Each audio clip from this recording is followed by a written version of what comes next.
My childhood in southern Sudan, it was just a normal 10 years old life. I was actually one of the kids that really loved by the whole village. And for me, being a boy, that qualified me to be trained how to be a cattle keeper. So actually, my dad recommend that I should be trained to be a cattle keeper. So end up in the cattle camp to be a cattle keeper.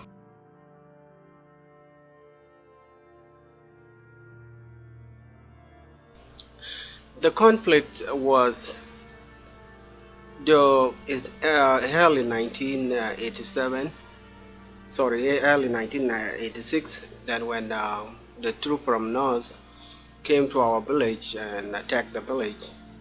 And that time, being 10 years old, I really don't know any better that, like I say on sometime in some of my video, like other video, all I heard was like firework to me.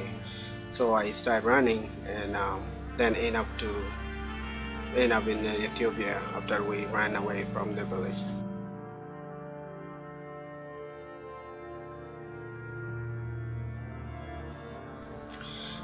The current conflict is very painful conflict, though. It's a conflict between Southerners themselves. So the country split into two, and then they're fighting themselves. So this conflict right now is more painful, not only because how many innocent life that is taken, it's only because we are killing the same people killing themselves in either side.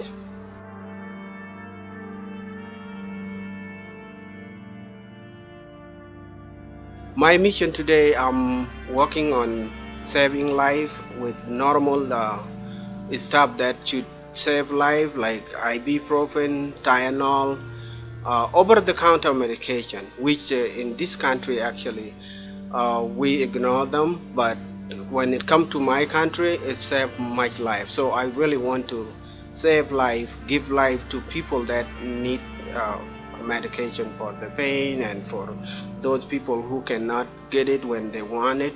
So I really want to, this my vision right now, to save more life as much as I could. Yeah, the concerning of the well right now, this is the place where there is no electricity, no actually no water, which is my thing right now in southern Sudan. Any village that you go to, when you go outside the village, you either come carrying the bottle of water from the city to go to the village. So the well right now, I'm still working on that, but we would love to have more wells we could, but that one that was started already, we still try to find a company that will help us to build it back home, but it is in progress. I'm happy with how the thing going right now.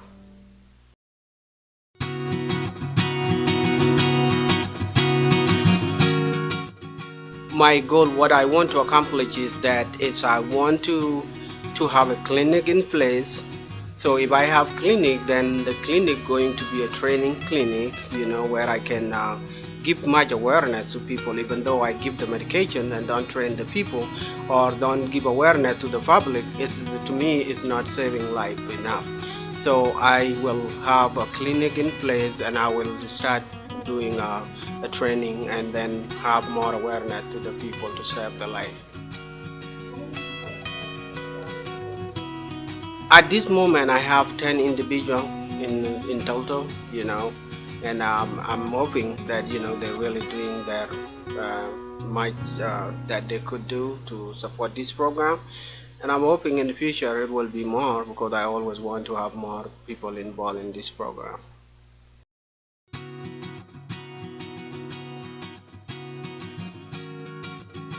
Moving forward, like I mentioned earlier, is that if I have the clinic in place, that will be the starting point, So when I bring the medication that I always get here, I will not just go and leave them somewhere where it's not safe for the people that don't know much about the medication. So if I have a clinic, then at the same time, the people that I train will be there when I'm here in the United States. And whatever I will do here will support them, and I will also do my to go home back to Southern Sudan. Instead of 1 a year, I will do more, like maybe 2 more a year or 3 more a year, in order to serve more life.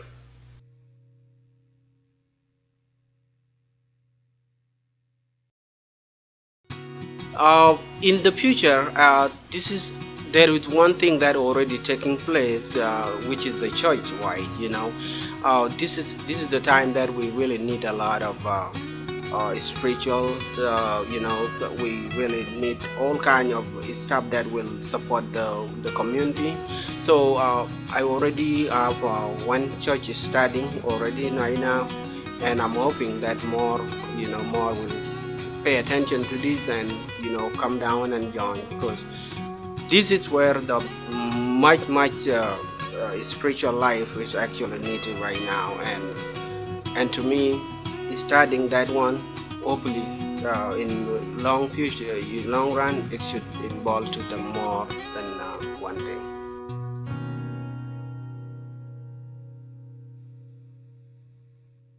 The help that they can do, again, is that if they will involve into the program, if they will be part of what I'm doing, then just contact any contact lead that you have on the website. Contact one of them or contact me direct, and I will take you through of what you can do. To me, it's not, I don't only focus on people that have medical knowledge. Anybody can do this.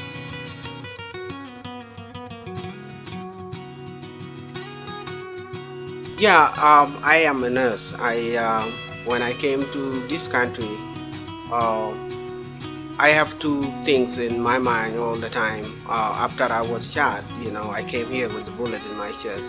So when I was shot, I have 3 days without pain pill or anything. So when I came here, I said, look, I was suffering like that because there was no medical available and there was no attention paid to medical wise. So I came here and go to school and become a nurse. So I am an LPN, and I'm just hoping to go ahead with my education as much as I could. My goal to become a practitioner. Yes. All I can say is that please join me and let us do what we can do to save the life in Southern Sudan. Like right now, this is a desperate need time right now. Since the war is started again, people are running left and right again. So it's anything that anybody can do. Anybody that think that being scared, don't go there, is scary and everything, just let me know. And if I go there, I'll make sure I go with you if you think that travel alone is difficult. And you can see it yourself. In fact, when I went back there with my friend Denise Allen, she was 73 years old. And so Denise actually she was the one that started the idea of fundraising to start the church, which what in our program was to build a clinic. Then when she come up with the idea, why can we have the house for the Lord first before we can go ahead on with the rest? And I accept, and that's why it went so nice and smoothly. Right now we have little money for the church.